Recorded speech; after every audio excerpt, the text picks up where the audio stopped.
देख सकते हैं कि एरो शो देखने के लिए कितनी बड़ी भारी मात्रा में लोग आए हुए हैं। पूरा टारमैक भरा हुआ है लोगों से। सभी एयरक्राफ्ट और हेलीकॉप्टर्स की प्रदर्शनी देख रहे हैं। चारों ओर जिधर भी आप देखो तो खुले पड़े। काफी गर्मी है इस समय बैंगलोर में, लेकिन फिर भी लोगों में उत्साह कम नहीं हुआ है। स्टैटिक डिस्प्ले एरिया की तरफ पूरी तरह से लोग खड़े पड़े हैं काफी। और इस समय आपके सामने LCA नेवी है दोस्तों। LCA नेवी भारत का इंडिजिनस एयरक्राफ्ट है जो कि इंडियन नेवी के लिए डिज़ाइन और डेवलप किया जा रहा है।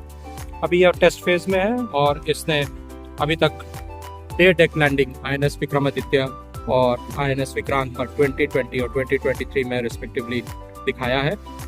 इसे ऑल वेदर डे और नाइट ऑपरेशंस के लिए तैयार किया जा रहा है।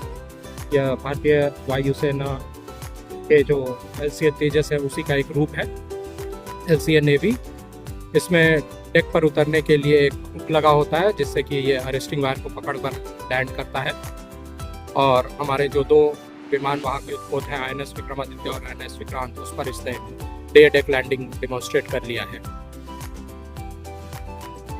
यह दो derby beyond visual rail missile, दो R-73 क्लोज कॉम्बैट मिसाइल और साथ ही साथ सेंटर लाइन ड्रॉप टैंक, जिससे कि इसकी उड़ने की क्षमता और बढ़ जाती है, उसे लेकर यह उड़ सकता है।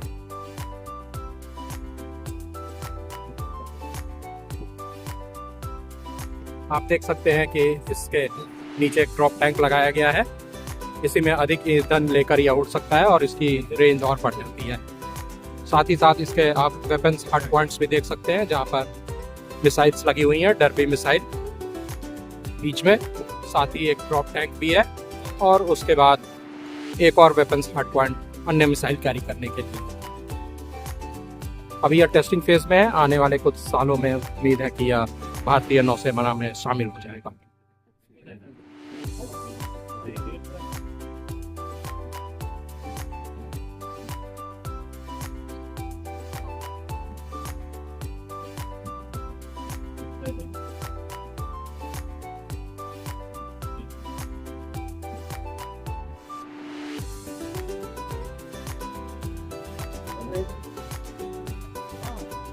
और इस समय हमारे सामने US एयरफोर्स के F-16 और F-35 टू लाइटनिंग फाइटर हैं।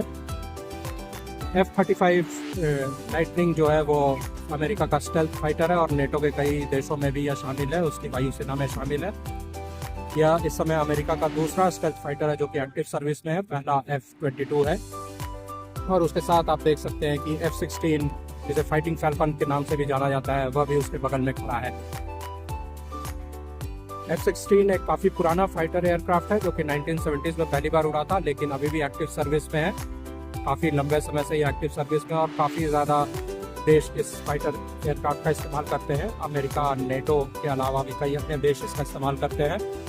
हमारे दुश्मन देश पाकिस्तान के पास भी F-16 है। और F-35 जो है वो स्टेल्थ एयरक्राफ्ट है, यानी रेडार से इसे नहीं देखा जा सकता। और अमेरिका इस कोशिश में है कि भारत इस एयरक्राफ्ट को अपने स्टेल्थ फाइटर स्क्वाड्रन के लिए चूज़ करे। हालांकि इस पर अभी कोई फैसला नहीं लिया गया है। और इस समय एरो शो में F-35 भी है हमारे यलांका एयरबेस के टारमैक पर। और साथ ही अमेरिका का F-35 के मुकाबले रशिया ने अपने सुखोई Su-57 जो कि उसका एकमात्र स्टेल्थ फाइटर है, उसे भी भेजा है। तो आप इस समय देख सकते हैं कि दो F-35 to lightning stealth fighter हमारे सामने हैं। उनके साथ ही दो F-16 फाइटिंग फैल्कन भी खड़े हैं।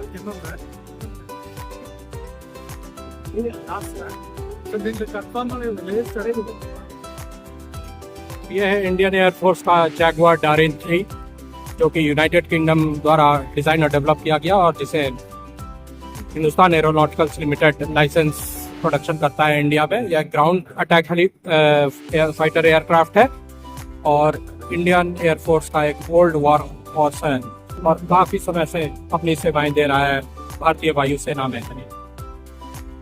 इसके स्पेशल फीचर्स में एडवांस नेविगेशन और अटैक सिस्टम है और पूरी तरह से ग्लास कॉकपिट है। यह दिन और रात दोनों समय युद्ध करने में सक्षम है। ग्राउंड पर जो टारगेट्स हैं दुश्मन को, उनको अटैक करने में सक्षम है।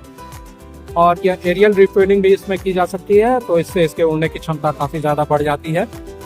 इसमें ELTA ऐसा रेडार लगा हुआ है जो कि काफ़ी पोटेंट है, और साथ ही इलेक्ट्रॉनिक वॉरफेयर सूट भी है, जिससे कि यह कॉन्टेस्टेड एयर स्पेस में भी आराम से युद्ध कर सकता है। यह काफ़ी भारी मात्रा में बॉम्ब और मिसाइल्स ले जा सकता है, और ग्राउंड पे जो टारगेट्स हैं उनको अटैक कर सकता है। जैगुआर डारिन 3।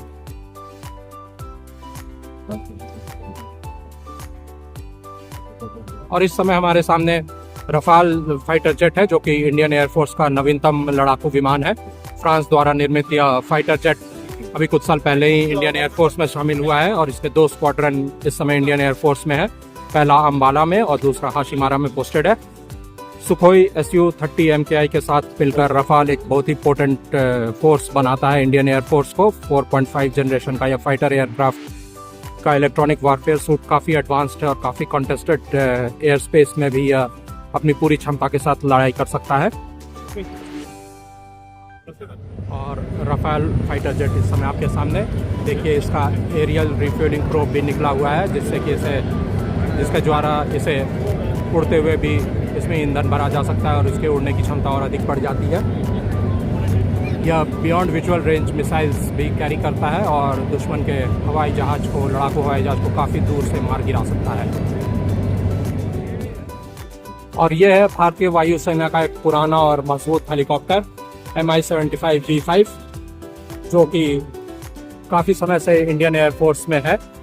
और रशिया द्वारा निर्मित यह हेलीकॉप्टर काफ़ी पोटेंट है।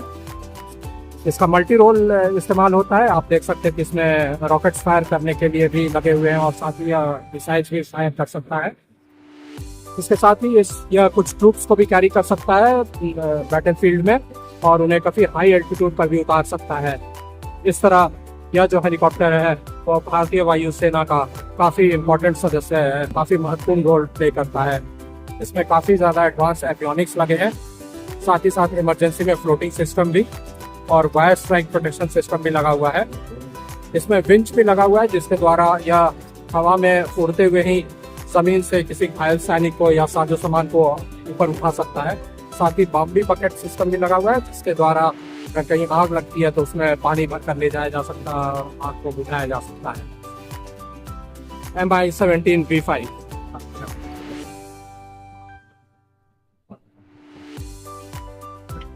आप इसके रॉकेट फायरिंग पॉड्स को भी देख सकते हैं, साथ ही साथ जो मिसाइल सिस्टम से कैरी कर सकता है उसके लिए भी अलग से हार्ड पॉइंट्स बने हुए हैं।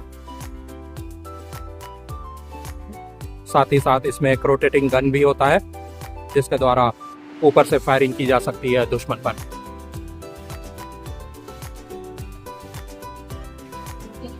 और यह है MH-60R रोमियो हेलीकॉप्टर, जो कि all weather day and night deck operations के लिए कैपेबल है। भारतीय नौसेना में शामिल है। यह हेलीकॉप्टर अमेरिका द्वारा निर्मित और भारतीय नौसेना में शामिल किया गया MH-60R रोमियो हेलीकॉप्टर। यह भी ऑल वेदर डे और नाइट ऑपरेशंस के लिए कैपेबल है। साथ ही साथ यह शिप पर दिन में भी और रात में भी उतर सकता है। इसमें मल्टी स्पेक्ट्रल टारगेटिंग सिस्टम है और मल्टी मोड रेडार है। साथ ही साथ integrated self defence chaffs and flares भी हैं। इसका role air superiority, air defence, anti ship strike और लैंड अटैक सबके लिए इस्तेमाल किया जा सकता है।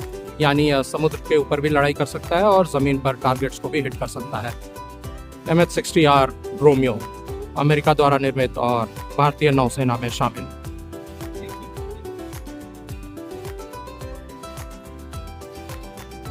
और यह है MiG-29 के भारतीय नौसेना का लड़ाकू विमान, जो कि विमान वाहक युद्ध पोत से उड़ान भरता है और दुश्मन के टारगेट्स को अटैक करता है। आप देख सकते हैं कि इसके विंग्स जो है फोल्डेबल है। वो इसलिए क्योंकि शिप पर जगह कम होती है, एयरक्राफ्ट कैरियर पर जगह कम होती है, इसलिए जब इसे हैंगर में रखा जाता है तो इसके विंग्स को फोल्ड कर दिया जाता है ताकि जगह की बचत हो सके। इसके एरियल रिफ्यूलिंग प्रोब को भी आप देख सकते हैं, जिसके द्वारा इसे हवा में ईंधन भरा जा सकता है और इसकी उड़ान क्षमता को बढ़ाया जा सकता है। यह काफ़ी भारी मात्रा में मिसाइल्स कैरी कर सकता है। आप देख सकते हैं कि रुद्रम 2 मिसाइल का एक मॉडल भी इसके साथ लगाया गया है। साथ ही अन्य मिसाइल्स को भी इस वॉर प्लेन में लगा के यहाँ डिमॉन्स्ट्रेट किया गया है। बेंगलुरु के यलहंका एयरबेस पर एरो शो जो हो रहा है एरो इंडिया 2025 में। रशिया द्वारा निर्मित है यह प्लेन MiG-29 के। आप इसके फीचर्स यहाँ देख सकते हैं।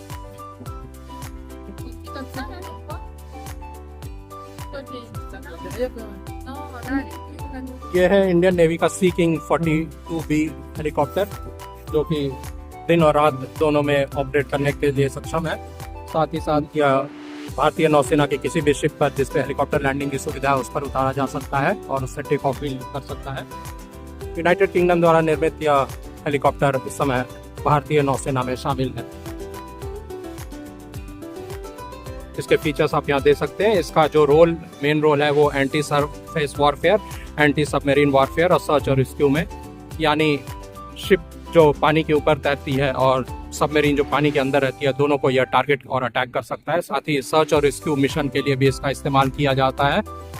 अगर हमारा कोई नौसैनिक पानी में गिर जाता है तो उसके खोजने में भी इसका इस्तेमाल होता है। साथ ही साथ यह कई बार पीस ऑपरेशंस में भी इस्तेमाल होता है। अगर किसी जहाज को ज़रूरत है तो उसका जाकर यह मदद करता है। भारतीय नौसेना का सी किंग 42B हेलीकॉप्टर। और ये एक और भारतीय नौसेना का हेलीकॉप्टर KM-31, यह भी हर तरह के वेदर में दिन और रात में ऑपरेट कर सकता है शिप के ऊपर से। और इसके क्रू में एक पायलट और एक नेवल एयर ऑब्जर्वर होता है। यह अर्ली वार्निंग रेडार से इक्विप्ड होता है और सर्वेलेंस के काम में इस्तेमाल होता है। इसका काम रेस्क्यू के लिए भी किया जा सकता है, लेकिन मुख्यतः यह सर्वेलेंस यानी जासूसी के काम में इस्तेमाल होता है इसका। इस हेलीकॉप्टर के द्वारा हमारी नौसेना दुश्मन के जहाज और सबमरीन पर नजर रख सकती है। रशिया द्वारा निर्मित KM-31 हेलीकॉप्टर इस समय भारतीय नौसेना में अपनी सेवाएं दे रहा है। इसके फीचर्स आप यहाँ देख सकते हैं। और ये रहा KM-31 हेलीकॉप्टर, जो कि यलहंका एयरबेस पर इस समय एरो इंडिया 2025 में प्रदर्शनी में खड़ा है। और यह भारतीय वायुसेना में शामिल light utility helicopter indigenously develop किया गया है हिंदुस्तान एरोनॉटिकल्स लिमिटेड द्वारा। यह मल्टी रोल हेलीकॉप्टर है। इसका कई सारे इस्तेमाल हो सकते हैं। इसमें 6 पैसेंजर्स या 2 स्ट्रेचर्स भी ले जा सकते हैं, यानी रेस्क्यू और रिलीफ ऑपरेशंस में भी इसका इस्तेमाल हो सकता है। साथ ही साथ VIPs को ले जाने के लिए भी या ट्रूप को मूवमेंट कराने के लिए भी इसका इस्तेमाल हो सकता है। उसके साथ ही साथ कैजुअलिटी इवैक्यूएशन में भी इसका इस्तेमाल हो सकता है। जैसा अभी बताया हमने कि इसमें 2 स्ट्रेचर ले जाए जा सकते हैं। तो उन 2 स्ट्रेचर्स में अगर हमारे ट्रूप्स घायल हैं तो उन्हें स्ट्रेचर्स में लेकर इस हेलीकॉप्टर से जल्दी अस्पताल पहुंचाया जा सकता है ताकि उनकी चिकित्सा हो सके। Light utility helicopter LUH। और ये है प्रचंड लाइट कॉम्बैट हेलीकॉप्टर। HAL द्वारा स्वदेशी तकनीक से निर्मित प्रचंड लाइट कॉम्बैट हेलीकॉप्टर इस समय टेस्टिंग फेज में है। आप देख सकते हैं कि इसके सामने गन लगी हुई है जिससे गोलियां फायर की जा सकती है। साथ ही साथ रॉकेट्स और मिसाइल्स फायर करने के लिए भी हार्ड पॉइंट्स बने हुए हैं दोनों विंग्स में। और इसमें 2 पायलट बैठ सकते हैं, एक आगे और पीछे। तो इन टैंडम बैठने की जगह नहीं होती है, बल्कि आगे पीछे बैठने की जगह होती है इसमें। और यह काफ़ी पोटेंट हेलीकॉप्टर है जो कि HAL द्वारा निर्मित है इस समय। और इसका जो वेपन्स कॉन्फ़िगरेशन है वह 20 मिलीमीटर टरेट गन जो है, जो कि आप देखें। और इस समय हमारे सामने है प्रचंड लाइट कॉम्बैट हेलीकॉप्टर जो कि स्वदेशी तकनीक से निर्मित है HAL द्वारा। इसमें आप देख सकते हैं कि सामने एक गन लगा हुआ है जो कि 20 मिलीमीटर टरेट गन है। साथ ही 70 मिलीमीटर रॉकेट पॉड्स भी हैं जो कि ब्लू कलर्स में लगे हुए हैं। और उसके बगल में एयर टू एयर और air to ground missiles carry करने के लिए हार्ड पॉइंट्स हैं।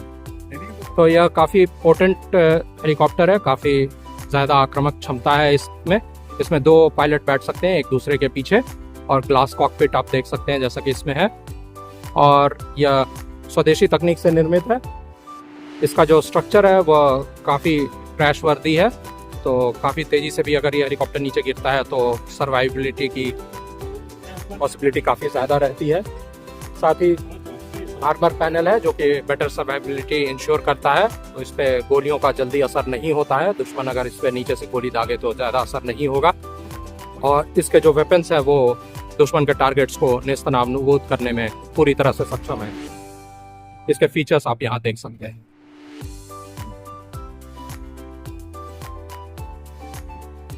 H-125 मल्टी मिशन हेलीकॉप्टर या शॉर्ट डिस्टेंस ट्रैवल के लिए इस्तेमाल किया जा सकता है। मैक्सिमम रेंज करीब 730 किलोमीटर है, इसलिए इसमें 2 से 3 पैसेंजर्स को आराम से ले जाया जा सकता है।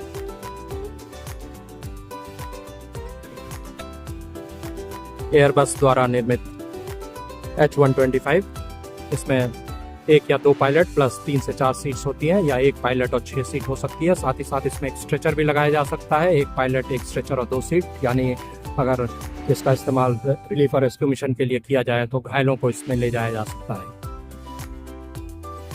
और यह है इंडियन कोस्ट गार्ड यानी भारतीय तट रक्षक का डॉर्नियर विमान DO-228।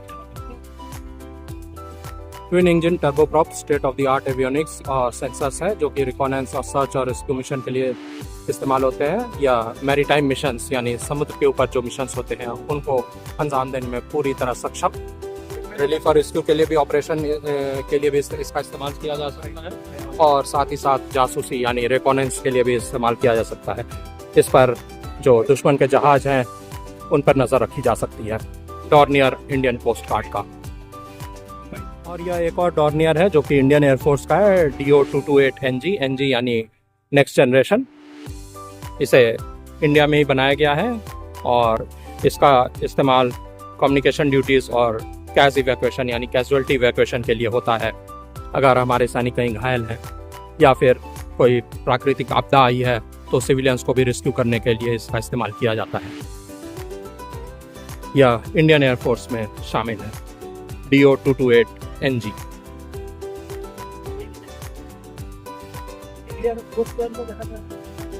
और यह है इंडियन एयरफोर्स का C-130J सुपर हरकुलिस, जो कि ट्रूप्स को ले जाने के लिए इस्तेमाल होता है। साथ ही साथ इसमें बैटलफील्ड इक्विपमेंट भी एक जगह से दूसरी जगह ले जा सकता है। आप इसका एरियल रिफ्यूल प्रोब भी दे सकते हैं, जिसके द्वारा इसे हवा में ईंधन बढ़ा जा सकता है और इसकी उड़ने की क्षमता को और अधिक बढ़ाया जा सकता है।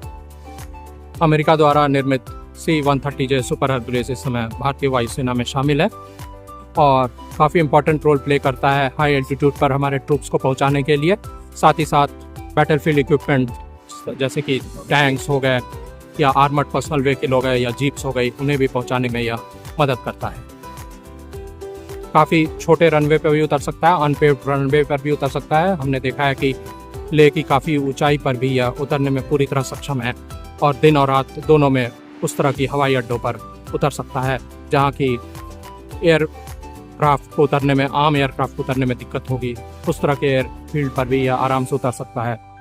काफ़ी रगड एयरक्राफ्ट है और ट्रूप्स मूवमेंट में इसका इस्तेमाल होता है। दुनिया के कई देश इसका इस्तेमाल करते हैं, अमेरिका सहित नेटो के कई देश, और अब भारत की वायुसेना में भी यह शामिल है। C-130J सुपर हरकुलिस C-130J के टैक्टिकल एयरलिफ्ट एयरक्राफ्ट है और इसके अन्य फीचर्स आप यहाँ देख सकते हैं।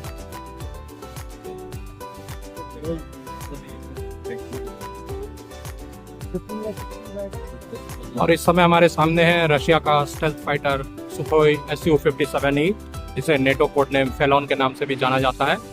पहली बार यह भारत आया है और बेंगलुरु में हो रहे एरो इंडिया 2025 में इसने अपनी प्रदर्शनी की है। इसमें लगने वाली मिसाइल्स भी यहाँ पर डिमॉन्स्ट्रेटेड है। Su-57E रशिया का एकमात्र स्टेल्थ फाइटर है जो कि एक्टिव सर्विस में है। इसके साथ ही रशिया एक और स्टेल्थ फाइटर Su-75 चेकमेट भी बना रहा है, जो कि कुछ ही समय में एक्टिव सर्विस में होगा, जैसा कि रशिया का दावा है। इसमें अलग अलग मिसाइल्स लग सकती हैं, उन सब का यहाँ डिमॉन्स्ट्रेशन किया गया है। करीब 6 तरह की मिसाइल जो लग सकती हैं उन सब का डिमॉन्स्ट्रेशन है यहाँ पर। Su-57E का मुकाबला इस समय अमेरिका के F-22, F-35, साथ ही साथ चाइना के J-20 माइटी ड्रैगन से है। ये 3 विमान ऐसे हैं जो कि स्टेल्थ फाइटर हैं और एक्टिव सर्विस में हैं अमेरिका और चाइना की एयरफोर्स में। F-35 नेटो के कई अन्य देशों की एयरफोर्स में भी शामिल है और रशिया को उम्मीद है कि भारतीय वायुसेना इस विमान में रुचि दिखाएगी, सुखोई Su-57E में रुचि दिखाएगी और अपने स्टेल्थ फाइटर यूनिट और स्क्वाड्रन बनाने के लिए इस विमान को खरीदने में दिलचस्पी दिखाएगी। हालांकि भारत की तरफ से अभी तक ऐसी कोई भी प्रतिक्रिया नहीं आई है, लेकिन एरो शो 2025 में सुखोई पहली बार अपना स्टेल्थ फाइटर भेजा है सुखोई ने, और इस समय हमारे सामने रशिया का स्टेल्थ फाइटर है। इसके टेस्ट पायलट सर्जेई बोगडान है, जो कि इस विमान को उड़ाएंगे यहाँ पर येलहांका एयरबेस पर। एरो शो के पहले दिन भी उन्होंने इस विमान को उड़ाया था 2 बार।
आप Su-57E और इस समय हमारे सामने इंडियन एयरफोर्स का सुखोई Su-30 MKI एयरक्राफ्ट है, जो कि इंडियन एयरफोर्स में करीब 270 एयरक्राफ्ट है इस तरह के लड़ाकू विमान। और आप देख सकते हैं कि इसके नीचे ब्राह्मोस जो air to surface launch cruise missile design और डेवलप किया गया है वह लगा हुआ है। साथ ही इसमें काफ़ी ज़्यादा वेपन्स हार्ड पॉइंट्स है, 14 वेपन हार्ड पॉइंट्स है, यानी ये काफ़ी भारी मात्रा में वेपन्स को कैरी कर सकता है। राइनोस 30 स्क्वाड्रन का यह विमान इस समय येलहांका एयरबेस पर खड़ा है। ट्विन इंजन और ट्विन सीटर विमान है।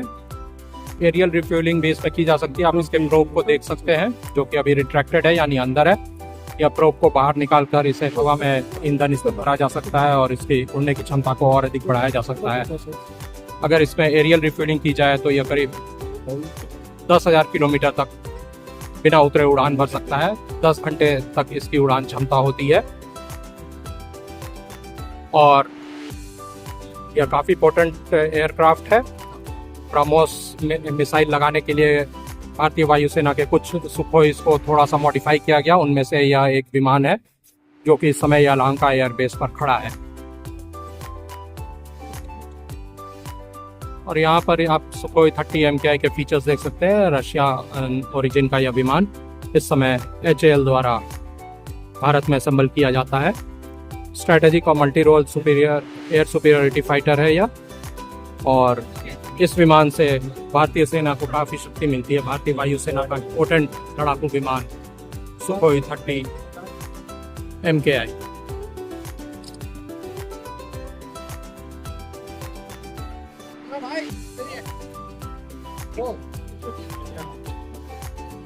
और यह एम्बरर अर्ली वार्निंग एयरक्राफ्ट है। इसके ऊपर आप एक रेडार देख सकते हैं जो कि लगा हुआ है, और इस रेडार की मदद से यह काफ़ी दूर तक दुश्मन के विमानों पर नज़र रख सकता है और उसकी सारी डिटेल्स अपने कंट्रोल रूम या अन्य लड़ाकू विमानों को दे सकता है। भारतीय वायुसेना के अन्य लड़ाकू विमानों के साथ भी इसका डेटा लिंक होता है।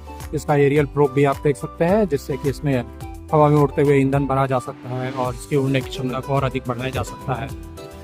इसका रेडार काफ़ी दूर तक विमानों को और ड्रोन्स को देख सकता है, साथ ही साथ उनके लोकेशन की जानकारी अन्य साथी विमानों को दे सकता है। साथ ही साथ ग्राउंड पर जो कंट्रोल रूम है उसका भी यह उन सारी डिटेल्स को भेज सकता है। ब्राज़ील में निर्मित है यह विमान और इस समय इंडियन एयरफोर्स में शामिल है। एम्बरर, जो कि अर्ली वार्निंग रेडार से युक्त है।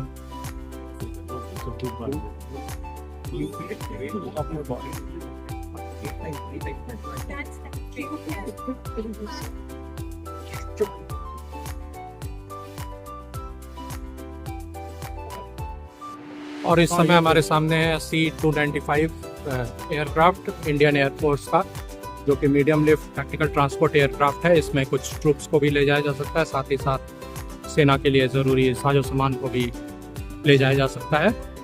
इसके टर्बो प्रॉप इंजन आप देख सकते हैं, और ये काफ़ी रगड़ विमान है, काफ़ी छोटी हवाई अड्डी पट्टी पर भी उतर सकता है, अनपेव्ड रनवे पर भी उतर सकता है। और हमारे ट्रूप्स जो कि दूर दराज के इलाकों में पोस्टेड हैं, वहाँ पर भी ये आसानी से पहुँच सकता है, उनको पहुँचा सकता है, उनके लिए साजो सामान भी पहुँचा सकता है। स्पेन द्वारा निर्मित यह विमान इसमें भारतीय वायुसेना में शामिल है, और यह किसी भी वेदर में उड़ने की क्षमता रखता है, साथ ही साथ दिन और रात दोनों में ये उड़ सकता है। C-295 MW विमान।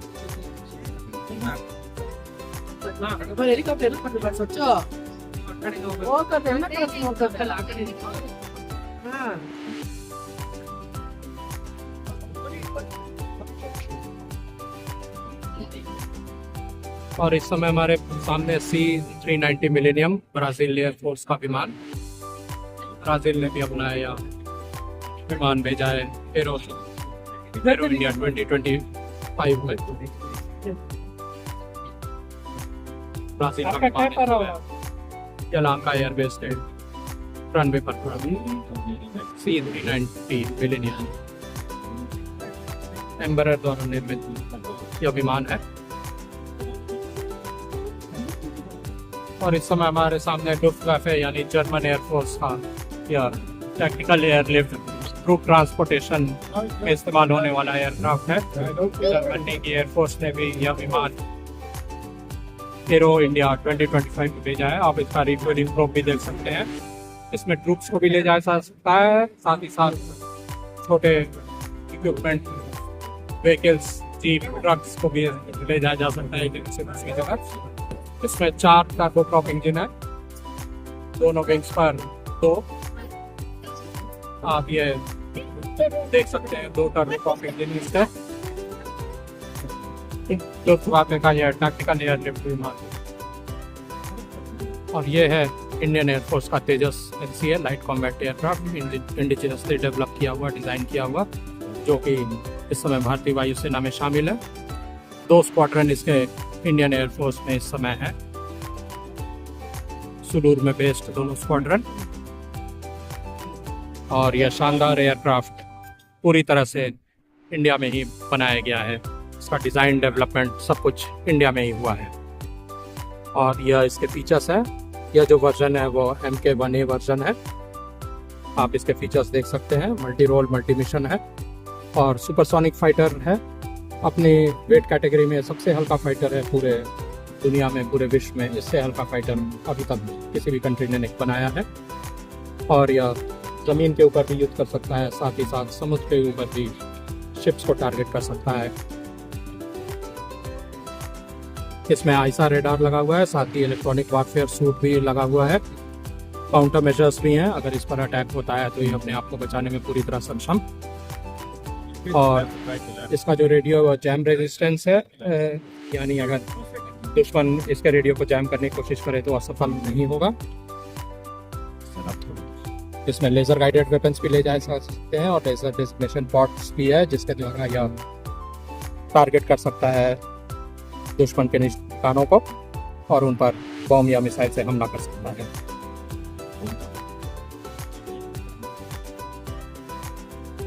भारत का LCA तेजस।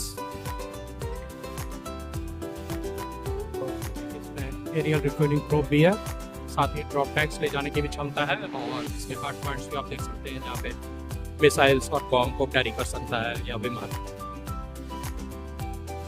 एरियल रिफ्यूलिंग से इसकी उड़ने की क्षमता काफ़ी ज़्यादा बढ़ जाती है। इसे हवा में ही रिफ्यूल किया जा सकता है और इसे काफ़ी लंबे मिशंस पर भी भेजा जा सकता है। आने वाले कुछ सालों में यह काफ़ी पोटेंट वेपन सिस्टम बन जाएगा और इसी प्लेटफॉर्म को और उन्नत करने की कोशिश की जा रही है। यह Mark 1 है, यह Mark 1A वेरिएंट है तेजस LCA का, और इसके और पोटेंट प्लेटफॉर्म्स को बनाने की कोशिश जारी है। AMCA जो इंडिया का स्टेल्थ फाइटर होगा वह भी इसी प्लेटफॉर्म पर बेस्ड होगा और उस पर काम अभी चल रहा है, डिज़ाइन और डेवलपमेंट उसका चालू है और आने वाले कुछ समय में उसके टेस्ट फ्लाइट होने की उम्मीद भी है। हिंदुस्तान जेट ट्रेनर 36 जिसका कि नामकरण अभी यशस्वी किया गया है। हिंदुस्तान एरोनॉटिक्स लिमिटेड द्वारा निर्मित स्वदेशी जेट ट्रेनर जिसे HJT 36 के नाम से जाना जाता था, आप उसके टेल पर यह लिखा, लेकिन अब इसका नाम यशस्वी ट्विन सीटर होता है। इसमें पायलट्स को ट्रेनिंग दी जाती है, इंडियन एयरफोर्स में शामिल होने वाले पायलट्स को इसमें ट्रेनिंग दी जाती है और इसमें ट्रेनिंग प्राप्त करने के बाद ही वह विभिन्न लड़ाकू विमान उड़ाने के लिए सर्टिफाई किया जाता है उन्हें। और यहाँ पर आप इसके फीचर्स देख सकते हैं। इंटरमीडिएट जेट ट्रेनर है, डिज़ाइन और डेवलप इसे HAL ने किया है और स्टेज 2 पायलट ट्रेनिंग के लिए इसका इस्तेमाल होता है। काउंटर इंसर्जेंसी और काउंटर सरफेस फोर्स ऑपरेशंस के लिए भी इसे लगाया जा सकता है। साथ ही साथ आर्मामेंट ट्रेनिंग जो पायलट्स को दी जाती है और एरोबैटिक्स के लिए भी इसे इस्तेमाल किया जा सकता है।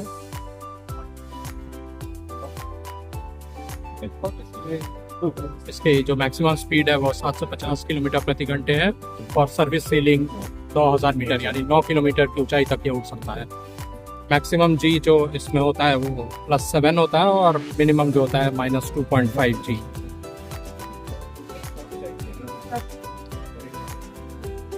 यशस HJT 36 जेट ट्रेनर। और ये है स्वीडन का Gripen fighter aircraft, single seater single engine fighter aircraft, Sweden का सैप द्वारा निर्मित ग्रिपनी। इसमें जो विभिन्न मिसाइल्स और बॉम्ब्स लगती हैं वो आप देख सकते हैं पर डिमोन्स्ट्रेशन में है।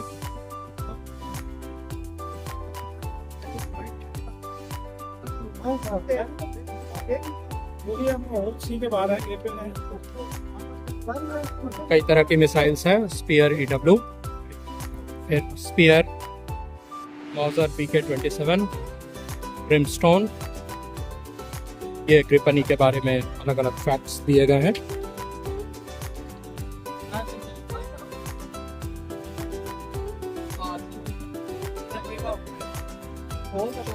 और उसके बाद अन्य मिसाइल्स के बारे में Paveway 2, enhanced Paveway 2, BRU-61A, RBS गंगनीर, मीटियोर जो कि beyond visual range air to air missile है, फिर beyond visual range air to air missile आइडर BER, उसके बाद IRIS-T। ये सभी मिसाइल्स लग सकते हैं ग्रिपनी में। स्वीडन का यह विमान एरियल रिफ्यूलिंग भी इसमें की जा सकती है। आप एरियल प्रोब देख सकते हैं, रिफ्यूलिंग प्रोब जो कि बाहर निकाला हुआ है।